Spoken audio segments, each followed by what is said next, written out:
بسم اللہ الرحمن الرحیم قال اللہ تبارک و تعالی فی القرآن المجید والفرقان الحمید ختم اللہ علی قلوبہم وعلی سمعہم وعلی ابصارہم غشاوہ۔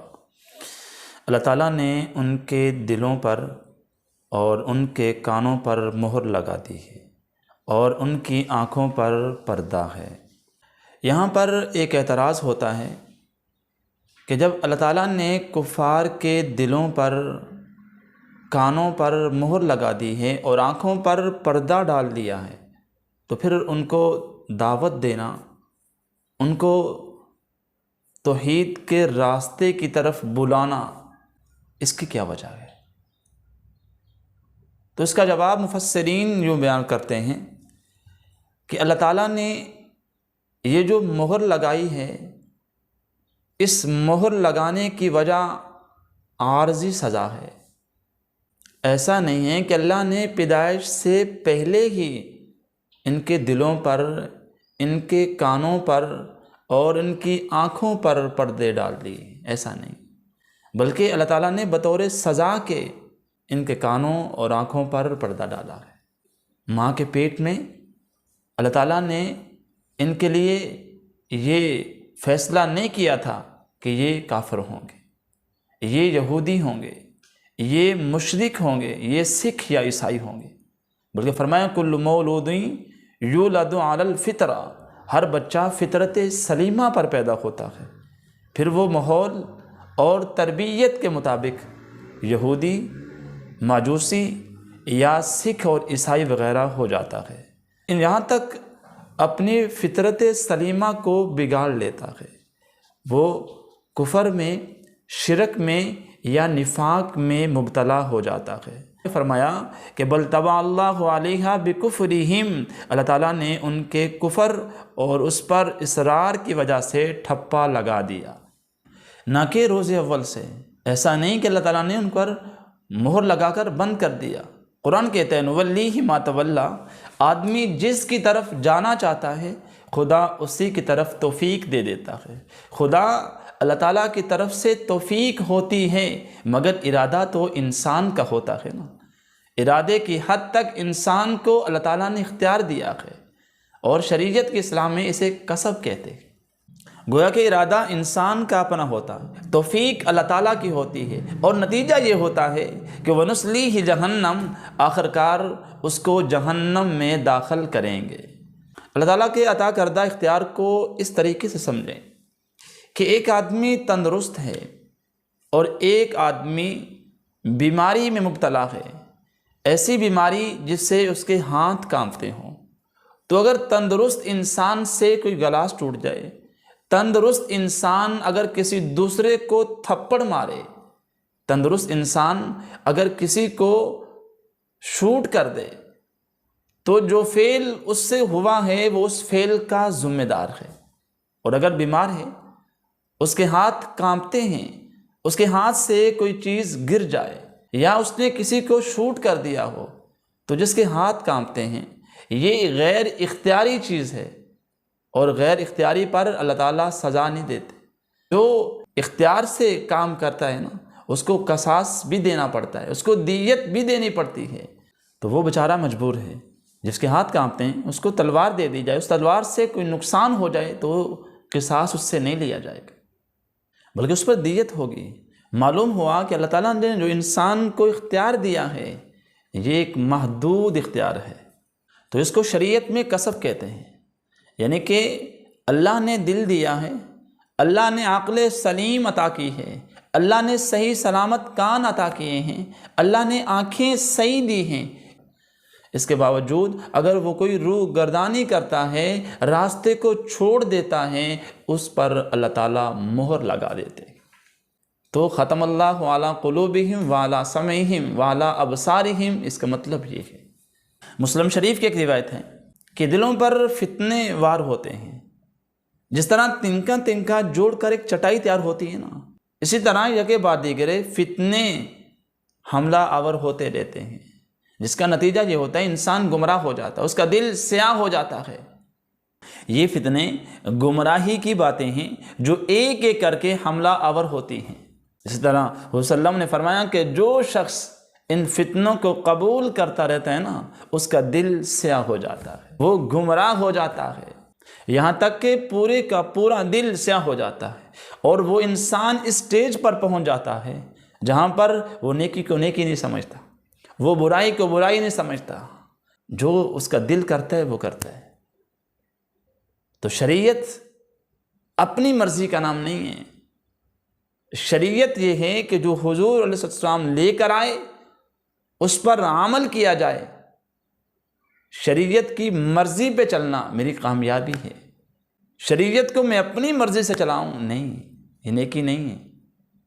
اس کی مثال یہ ہے کہ جیسے لوٹے کو الٹا کر دیا جائے، اس کا منہ نیچے کر دیا جائے اور نیچے والی سطح اوپر کر دی جائے، جس طرح اس لوٹے کے اندر ایک قطرہ پانی کا نہیں آ سکتا، کوئی چیز اس میں نہیں سما سکتی، اسی طرح یہ دل کا حال ہے۔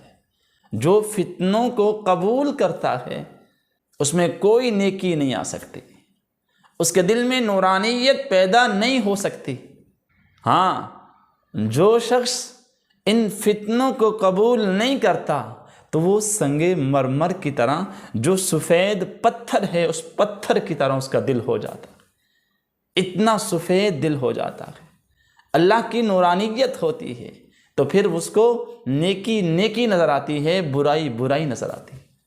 اس طرح ایک اور حدیث ہے، رسول اللہ صلی اللہ علیہ وسلم کا فرمان ہے کہ جو انسان پہلی مرتبہ گناہ کرتا ہے کہ اس کے دل پر سیاہ داغ پڑ جاتا ہے، اگر وہ توبہ کر لے تو وہ سیاہ داغ ختم ہو جاتا ہے، وہ دل سفید ہو جاتا ہے، اور اگر وہ گناہ پر گناہ کرے، توبہ کے بعد پھر گناہ کرے، پھر گناہ کرے، تو اس کا دل سیاہ ہوتا جاتا ہے، یہاں تک کہ وہ پورے کا پورا دل سیاہ ہو جاتا۔ احاطت بہ خطیئتہ، اس کے گناہوں نے اس کا احاطہ کر لیا، یعنی معصیت، کفر اور شرک نے اس کے دل کو گھیر لیا ہے۔ پھر قرآن کہتے ہیں کلا بل ران علی قلوبہم ما کانوا یکسبون، سن لو، خبردار، ان کے دل پر زنگ چڑھ گیا ہے۔ یہ وہ سٹیج ہے جس کے متعلق اللہ فرماتے ہیں ختم اللہ علی قلوبہم وعلی سمعہم وعلی ابصارہم، اللہ تعالیٰ نے بطور سزا ان کے دل پر مہر لگا دی ہے۔ اس مقام پر اللہ تعالیٰ نے انسان کے 3 اہم اعضاء دل، کان اور آنکھ کا ذکر کیا ہے۔ سن لو، یہ دل گوشت کا ایک لوتھڑا ہی نہیں ہے، بلکہ اس کو عقل، قلب اور فوائد سے تعبیر کیا گیا ہے۔ ان السمع والبصر والفؤاد کل اولئک کان عنہ مسئولا، یاد رکھو، کان، آنکھ اور دل، ان سب کے متعلق آپ سے سوال کیا جائے گا۔ یہ اللہ تعالیٰ کے بہت بڑے انعامات ہیں۔ انسان کے جسم میں یہی وہ علم کے ذرائع ہیں، اگر یہ چیزیں انسان کے اندر نہ ہونا، انسان کی کوئی حقیقت نہیں ہے، انسان کی کوئی عظمت نہیں ہے۔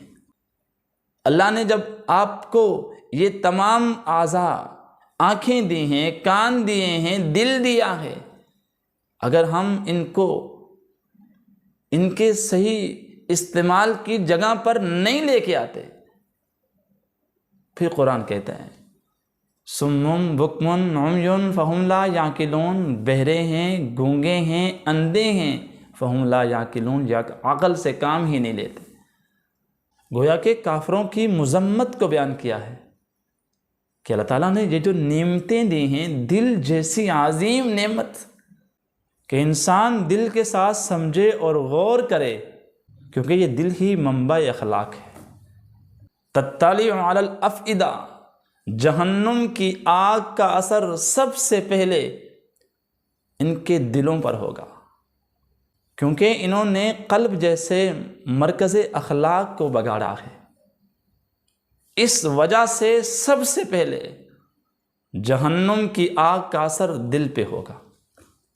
حضور کا فرمان ہے کہ انسان کے جسم میں ایک لوتھڑا ہے، اگر وہ درست ہے تو سارا جسم درست ہے، اگر وہ بیمار ہے تو سارا جسم بیمار ہے۔ فرمایا گیا وہ کون سا ہے؟ حضور علیہ السلام نے فرمایا الا وہی القلب، سنو، وہ لوتھڑا دل ہے۔ محبت اور نفرت کے تمام جذبات یہ دل میں پیدا ہوتے ہیں۔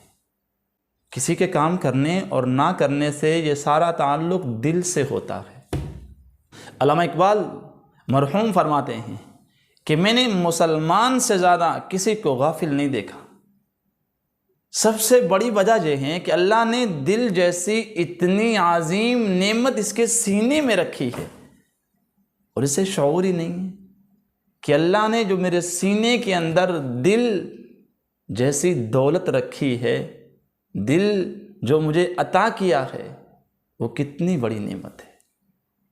اس کی مثال مولانا اشرف علی تھانوی رحمۃ اللہ علیہ یوں بیان کرتے ہیں کہ ایک امیر شخص ہے، وہ کسی بھکاری کو، کسی تنگ دست کو، کسی حاجت مند کو یہ کہتا ہے کہ ہر ماہ مجھ سے اتنے پیسے لے لینا، اتنا وظیفہ ہر ماہ مجھ سے لے جایا کرو۔ وہ غریب، وہ حاجت مند آتا ہے، اتنے پیسے ان سے لے جاتا ہے، لیکن کافی ماہ گزر جاتے ہیں، وہ ان پیسوں سے فائدہ نہیں اٹھاتا، کسی گڑھے میں ڈال دیتا ہے، کسی پانی میں ڈال دیتا ہے، یعنی کہ جو استعمال کی جگہ ہے وہاں پر وہ پیسہ خرچ نہیں کرتا۔ آخرکار جو امیر پیسے دے رہا ہوتا ہے وہ اسے کہتا ہے تو بڑا نمک حرام ہے۔ میں آپ کی سپورٹ اس وجہ سے کرتا ہوں کہ آپ ان پیسوں کو صحیح معنوں میں استعمال کریں، اور استعمال وہاں کریں جہاں پر استعمال کرتے کرتے آپ ایک خود کفیل انسان بن جائیں، آپ ایک خود ایسے انسان بن جائیں کہ جس کو سہارے کی ضرورت نہیں ہوتی۔ چنانچہ اس غریب کا وظیفہ وہ امیر شخص بند کر دیتا، اور جس کا وظیفہ بند ہو جائے نا، اس کو احساس ہی نہیں میرا وظیفہ بند ہوا ہے، کوئی پرواہ ہی نہیں۔ تو اس قسم کے شخص کے متعلق سوائے اس جملے کے اور بندہ کیا کہے کہ یہ بیوقوف انسان ہے اور یہ سزا کا ہی مستحق ہے۔ یہی حالت اس شخص کی ہے جس کو اللہ نے دل دیا، کان دیے، آنکھیں دیں، لیکن وہ اس سے فائدہ نہیں اٹھا سکتا۔ لیکن صحیح معنوں میں یہ جو اللہ کی نعمتیں اس انسان کو اللہ نے دی ہیں نا، اس کو استعمال نہیں کر رہا، یہ اس نمک حرام جیسا ہے۔ اس لیے ان کے دلوں پر، کانوں پر مہر لگا دی، آنکھوں پہ پردہ ڈال دیا، ان کے لیے عذاب عظیم مقرر ہے۔ وَلَهُمْ عَذَابٌ عَلِيمٌ، تو ان کے لیے بہت بڑی سزا ہے جو آگے چل کر انہیں ملے گی۔ تو ان دو آیات میں اللہ تعالیٰ نے دوسری قسم کے گروہ انسانی کا حال بیان کیا ہے جنہوں نے ظاہراً اور باطناً کفر کو اختیار کیا اور ہدایت سے محروم ہیں۔ ان کی سزا کا ذکر بھی اجمالاً ذکر کر دیا گیا ہے۔ اللہ تعالیٰ مجھے اور آپ کو اپنے اپنے دلوں کے اندر نورانیت پیدا کرنے والا بنائے۔ وَمَا عَلَيْنَا إِلَّا الْبَلَاغُ۔